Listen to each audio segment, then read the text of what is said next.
All right, it's time to swing back around and catch some more Helldivers, that is, as we've got some more details coming in from outside sources to the future of Helldivers.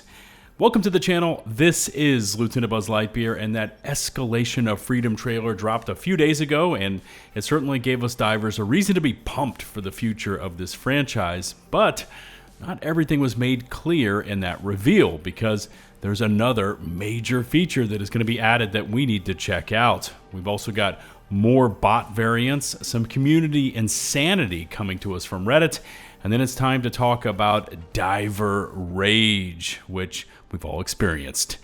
Thank you so much for your awesome and continued support. In case you haven't done so already, take just a moment to hit subscribe. It's free, and it really helps out the channel. And don't forget to ring that notifications bell to receive my latest upload alerts. And here comes the latest from the #1 democracy-spreading shooter in the galaxy, Helldivers.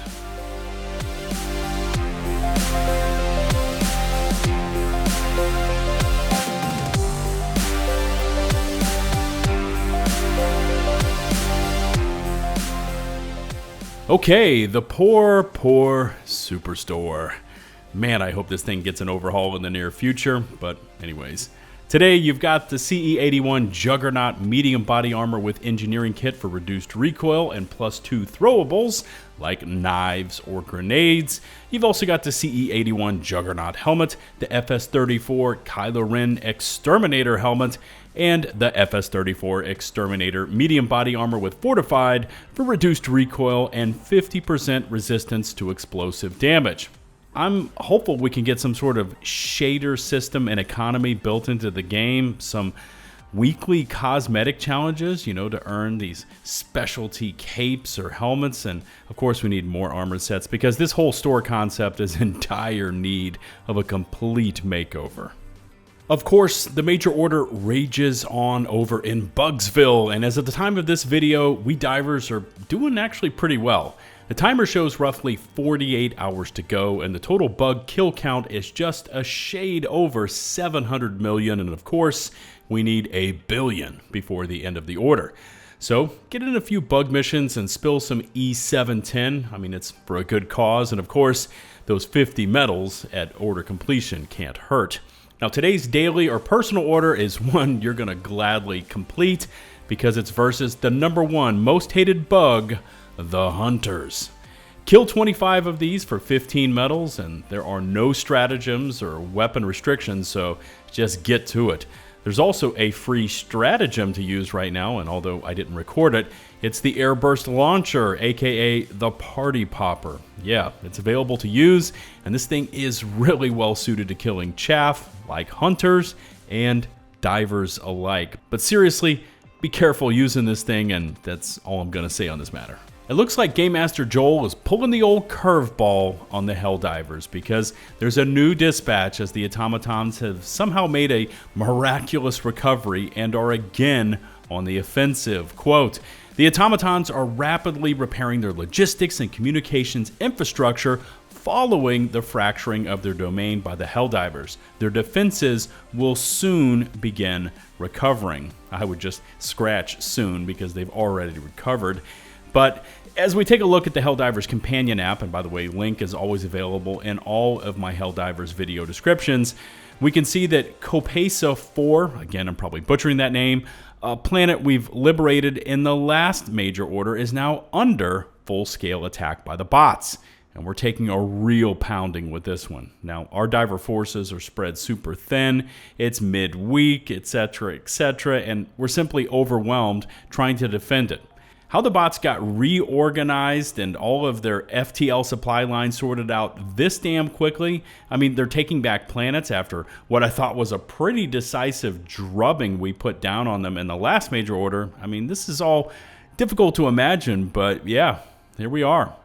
Speaking of which, the present that is, I received a few DMs asking about one of these other more recent Helldiver dispatches we received as well.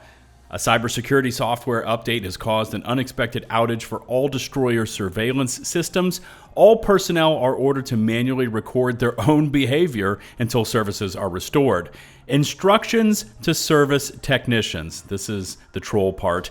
To bring systems back online, please manually reboot each affected computer 15 times. Now, we know that Arrowhead likes to take IRL present-day happenings and drop them into the game, and this one mirrors the CrowdStrike debacle, where Microsoft told users that they may need to reboot their systems up to 15 times to finally get them to work. So, it seems to have slotted in perfectly with Helldivers and how they sometimes like to troll other companies and situations with their Helldivers HQ broadcasts.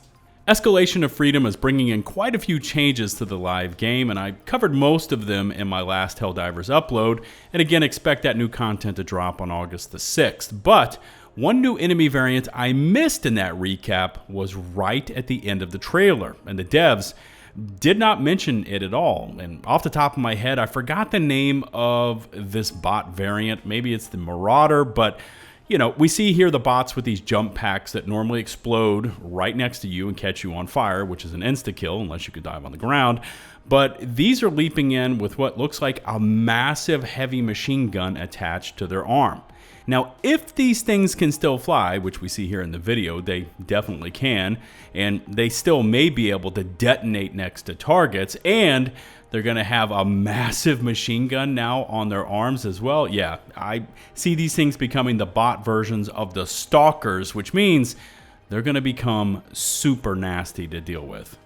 Sticking with this theme of the Escalation of Freedom content, and this Reddit post is not only pretty funny, but it's damn accurate as well. Now remember that we're going to be seeing these new fortress-style outposts once this new content arrives. These things are massive, multiple layers of defense, etc., etc. And this post shows what they're going to look like on August the 5th, so no strat beacons and so on. And then we see one of these outposts with damn near 10 orbitals showing as incoming, and you can bet the 380s are going to be really popular once these outposts go live on the next day, August the 6th. Griefers were not mentioned anywhere in the FOE trailer, and you know, maybe that was by design to keep it light, but it was discussed in a PlayStation blog that silently came out in the background, and it pretty much follows the trailer bit by bit until you get to the very end of the article where it discusses, again, griefers and how Arrowhead plans to deal with them. Quote, "The last addition I want to highlight about the Escalation of Freedom update is that we're making changes to mitigate the problems of grief kicking in Helldivers 2. While it's our hope that players engage with the game in good faith and sportsmanship, not always, we do recognize that some players are using the team kicking to grief others.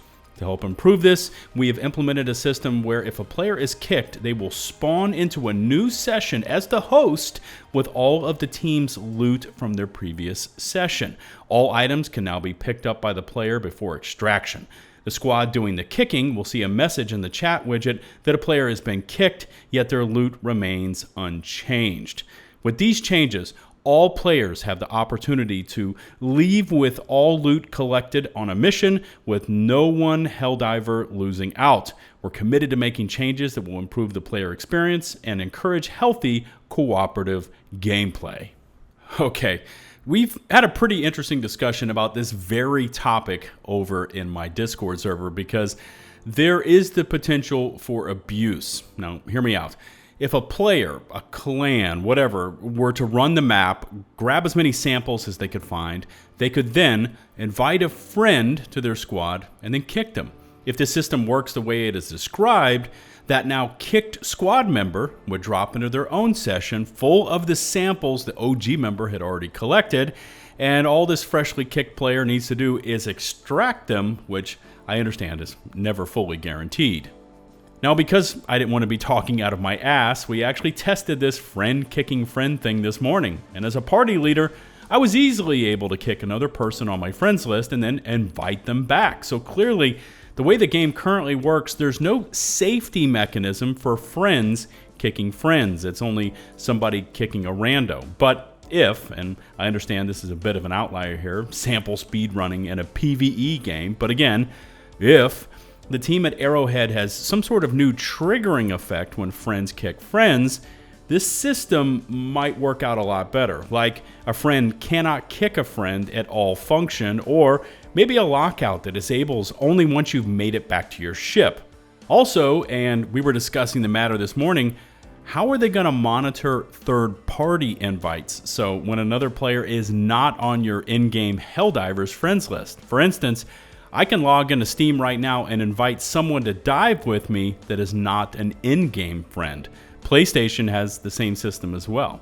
How is this all going to be monitored, and what safety protocols are in place to prevent this kind of squad sample speedrunning abuse? Let me know your thoughts on this system in the comment section below.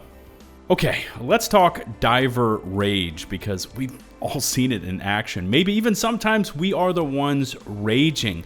But this Reddit post paints an interesting story of some of those rare douchebags out there you run into while online gaming. Here's what it says.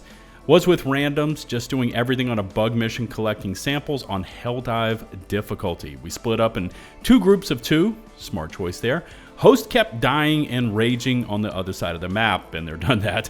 Me and the other rando were doing great, communicating well, not dying once. Then we're about to head to extract and regroup, and suddenly I read in chat, "That's what you get for cheating," and I got kicked. Got me confused for a second what happened, and then laughed my ass off.